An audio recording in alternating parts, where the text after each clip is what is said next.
Welcome to the ChampCar Grand Prix of Long Beach, with Dav Sanchez is on pole from Guillermo Perez and Sebastian Ocampo. Then it's your boy in fourth from Grace Hunter and James Barnett, with Charles Hernandez alongside from Ray Shen and Matthew Hart. 10th place is the 23 of Francis Austin. Then it's Nunez Garcia, Daniel Bob Tesarov and O'Quee in 13th. Ryan Burton is 14th from the two Penske's of Verslio and Vita Alves. Then it's Nicholas Palomino teammate Jonathan Sims. Remy LeBeau down in 19th. Lam Fong is 20th from Hunlan Phi and Dominic Vanislau. IndyCar is now ChampCar with the ERL O2s. All 5 lights go on for the Grand Prix of Long Beach.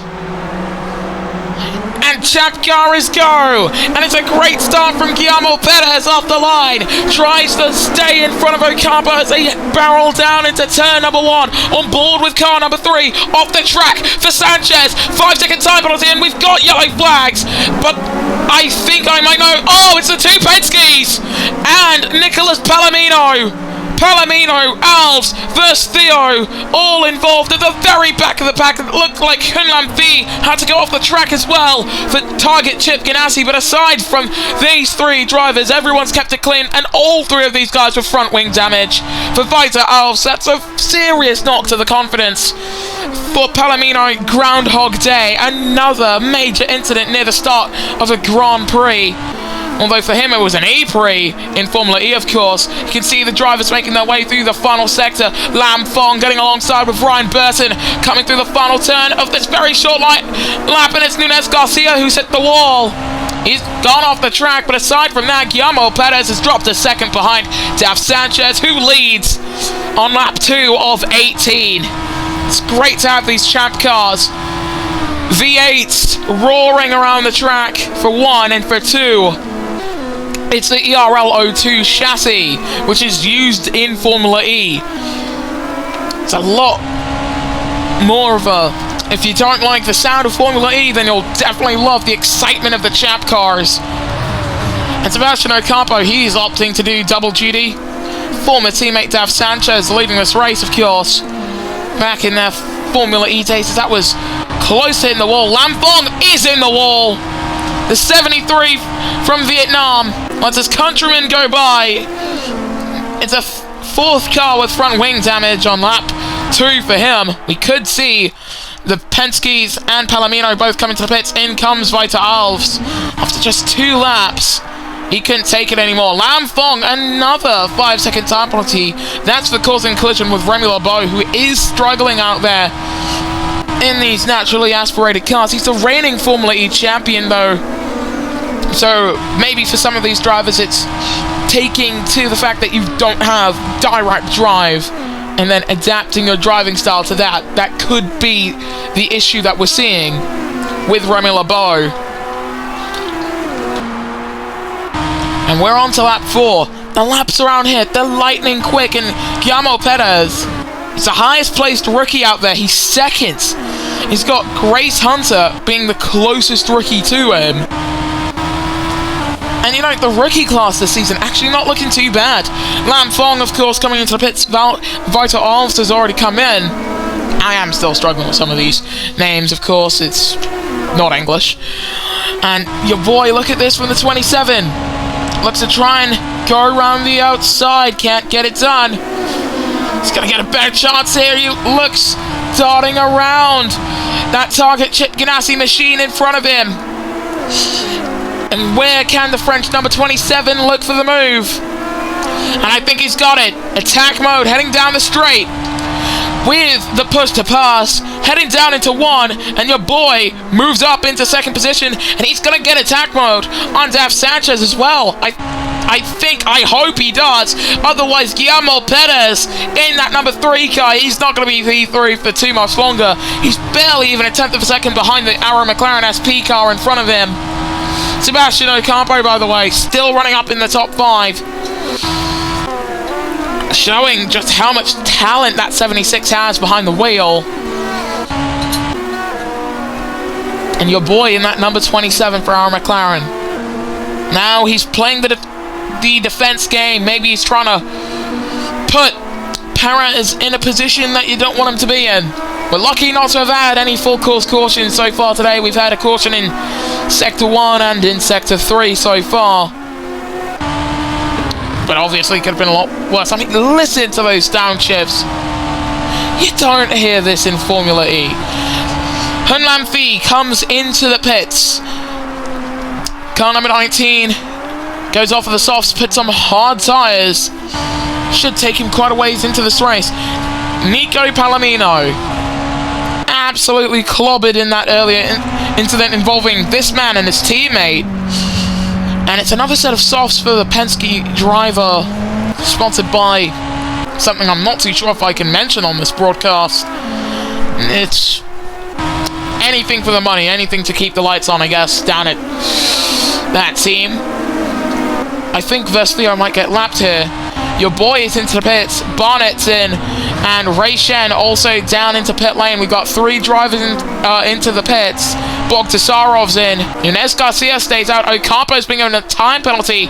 Collision with Guillermo Perez. Almost forced off the track was the Philippines-born driver. And the Filipino in that 76 car defending from the Spaniard and the Belgique driver. I'm pretty sure it's Belgian, but Belgique sounds cooler in my opinion. I mean, why wouldn't you just put a Q in there somewhere? You don't have that many countries that have Qs anywhere, so Belgique. But, of course, I'll say Belgian. And look at this from the Spaniard in the 3, forcing Ocampo to just weave, to just keep that car on the track, and I think he's pitting.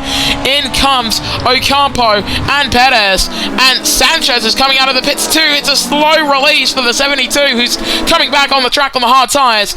Charles Hernandez now leads. Here comes Francis Austin, both of these drivers in Formula E, and started their careers in Indy cars. Almost off the track as Austin gets a time penalty. He already had a time penalty, sorry, he got a track limits warning. Hernandez going to the outside just to try and hold on to the race lead, and he does. Charles Hernandez now leads here in Long Beach, California. But Austin isn't having any of it. He's still looking for the pass. Vestlio runs at the very back of the pack. He's got the fastest lap of 48.6. With those new softs, listen to that engine roar. Those downshifts are explosive, man. Hernandez has come down pit lane. Matthew Hart, who's only ever run one ERL race before this, that being the World 500, which was an open invitation. Jonathan Sims, who was also in that race, he's come down pit lane with Okui. He's a veteran of IndyCar who's come over to the ChampCar World Series to see how well his talents will do. We still have the Firestone tyres from IndyCar. Very glad that partnership never ended. And look at this, James Bonnet really sticking it to your boy here in that 27, who's looking to try and take the net race lead from Daf Sanchez. Look at this, your boy to the inside of Daf Sanchez in front of him. Now goes to the outside, almost contact. They're still side by side. Ryan Burton forming a stopgap. I think Ryan's coming in, but Daf Sanchez up into second. And with Francis Austin in the pits, Daf Sanchez leads on lap 10 of 18. Nicholas Palomino's at the very back of the pack, guys. His teammate just in front. This is a terrible day to be a Manthey fan. Even worse of a day to be a Penske fan, because look at that from Vestlio, another time penalty. In comes Lam Fong. And Sanchez has pulled 2 seconds there. The fight for second is amazing, but Daf Sanchez is really clicking with this ERL 02 car. He's been itching to drive one of these competitively. We know. While he was part of the Andretti family for the longest time after losing the Formula E drive, he was stuck in Indy cars, as he would put it, and he just wanted to drive, you know, these bad boys, the ERL 02s, the bigger cars. As look at this from James Bonnet. He's just been thrown into these 02s and he's loving it. Nunez Garcia with the fastest lap of 48.549. Grace Hunter on the very back of his teammate, your boy. The two McLarens working quite well together. Looking back with a 27 as he's trying to take second away from Mr. Barnett here in that number 20. And look at that from his teammate, Grace Hunter. Gets alongside and in front of your boy. He's on the back of James here. Will he try and hold along inside with him? He does, and he'll be in front because in comes car number 20. It's another set of softs. We know the soft tyres can do 6 laps, so he should be able to make it to the end of this race. This race definitely looking to have some strategy involved in it. Do you want to do the 2-stop or do you want to do the 1-stop with your hard tyres? Also into pit lane, Vita Alves, and we know that both Penske drivers, they're on an offset strategy due to that lap 1 collision earlier on in this race. It's just really damage limitation down there, and even then, they are looking for a top 15 finish, and I don't think that's going to happen. They need some catastrophic weather event to happen, but we are in California. And oh, that's Ocampo! Sebastian Ocampo, the 2-time Formula E champion, has hit the wall after colliding with his teammate Charles Hernandez there. He's got front wing damage and a 10-second time penalty to boot. He's probably going to come into the pits quite soon now that I think about it, so that is going to be absolutely detrimental to his race. He tried to get up into 5th, but talk about actions detrimental with Sebastian Ocampo here. Also into the pits, versus Theo in that 38 car. Hasn't taken to the ChampCar World Series as well as he would have thought. Charles Hernandez, though, he's watching a driver in his sophomore season in the ERL and a complete rookie dueling over for the final podium position, rather. And then you've got Grace Hunter, who out of nowhere effectively is now running up in 2nd. Aaron McLaren definitely looking like they've got some great package here, but so does Chip Ganassi. There goes Guillermo Perez up into P3 for car number 3.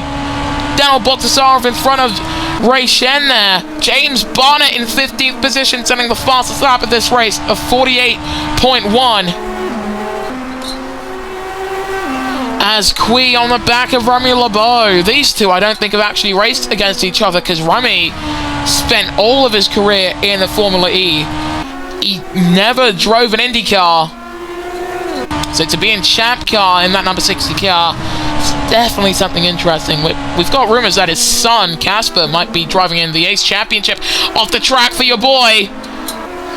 And forced out into 3rd. Oh, that's Newbert. Nunez Garcia! Oh! Remy LeBeau! Oh no! Francis Austin as well! 3 cars! In a massive incident! Austin's down into the pits, and Garcia is the cause of our first full course caution. For Remy, he had his car, at the floor of his car facing the camera. Medium's going on, fixing the front wing as well. Austin has come down pit lane, but for Nunez Garcia,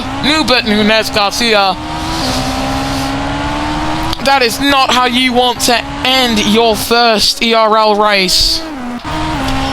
Although we have seen champions have a similar opening weekend, so you never know. Apex GP World Championship, who knows? Look at that from Sims, having to defend from Grace Hunter, who came down into the pits. Side by side for these two, fighting over 13th position. They've got Ryan Burton in front of them. 2 to go. And, oh, that's Vanislav! Off the track, that's Matthew Hart, sorry. But Vanislav's caused that, and he's been given the time penalty. The Forsyth number 21 of Matthew Hart from Scotland, trying to right that blue, gold, and white car, and he's done it. But he's got front wing damage, and he does come down into the pits. Looks to be a similar collision that we saw Francis Austin, Remy LeBeau, and Nunez Garcia all get involved in. But in terms of your top guys, I think Sanchez and Perez are going to make it to the end. I don't know about Hernandez though. 7 laps on those softs seems to be pushing it. He's at 30%. I think he's going to make it to the end theoretically, but the weaving is going to be highly dangerous once he's going to be defending. We're on to the penultimate lap here in Long Beach, California. Who's going to win the first race in the ChampCar World Series in the 5th season of the American ERL's World Championship? As look at that, Ray Shen, a sitting duck down the straight. Kui goes by. James Bonnet, he's trying to defend from, and he just about manages to do it somewhat cleanly. Grace Hunter in front of Hun Lam Thi. Can Hunter get back onto the podium? He's got the freshest tyres in the top 10. In fact, going down the top 10. And you have to check out 14th place Francis Austin for someone with comparable tyres. As here comes James Bonnet. Goes for the lunge for 8th position. Seemingly a very simple move. Hunter, he's not interested. Takes 9th position from Ray Shen without even asking. But for Daf Sanchez, the man from the Philippines, is on to his final lap. Look at that from Hunter. They're forming up single file like a train, just trying to get the draft from one another. Here comes James Bonnet, looking for the lunge, which could see him get up into 5th, and he's done it. Vanislau, it's Kui who's gone off. Number yellows, I thought it was Dominic Vanislau, but it's Kui, teammate to the race leader, who's got front wing damage, and with Hun Lam Thi right behind him, that's going to be a very simple loss of points there. But for this man, Daf Sanchez, the wheel for Daf Sanchez still is perfect, and he has done it. Daf Sanchez wins in Long Beach. I had to say that. Matthew Hart's just punched in the fastest first sector. Guillermo Perez takes the Rookie of the Race award, finishing in 2nd. And Francis Austin's been given a time penalty for causing a collision. A lot of waving there for Kui. Hernandez's tyres just about made it to the end of this race. You have to give a round of applause to so many of these rookies, though. To be in the top 10, Remy LeBeau set the fastest lap of 48 dead in 15th position. Palomino's 2nd season in the ERL definitely has not started on a strong foot, though. Matthew Hart punched in quite possibly one of the fastest laps on all tyres that we've ever seen in the ERL, but this is your podium. Daf Sanchez taking victory from Guillermo Perez and Charles Hernandez. You know, you've got a multiple-time IndyCar race winner, multiple-time Formula E race winner, and a complete rookie on your podium. For Hernandez, he's going to be breathing down his neck for that slot at Dragon Racing in Formula E. As for the rest of your finishes, you've got your boy in 4th from James Bonnet and Grace Hunter. Daniel Bogdasarov was 7th from Ray Shen and Hun Lam Thi. Dominic Vanislau from the very back of the grid managed to get 10th. And he was in front of Kui, Ryan Burton, Jonathan Sims, Remy LeBeau, Vita Alves, Francis Austin, Lam Fong, Sebastian Ocampos, Nico Palomino, versus Theo and Matthew Hart, who took the fastest lap. And the only non-finisher in this race was Nubet Nunez Garcia, and you might notice this in future races. Fastest lap point is gone for ChampCar. Now, the driver's standing, the exact same as the finishing order, so you ain't got to worry about that just yet. But in the constructors' standings, heading into the 2nd round of 12 here in the ChampCar World Series, Hyperdrive Racing lead the way on 25 points, and that's only 5 more than what Chip Ganassi and Aaron McLaren SP both have. Mission winner and Power Motorsport are 4th, and they're 5 points up on Maya Shank Racing. Then it's AJ Voigt Racing in 6th, and Reddy Green Racing in 7th. And teams who are still yet to score points being Team Forsyth, Apex GP, Manthe Racing, and Team Penske. We will see you guys next time then when the ERL returns.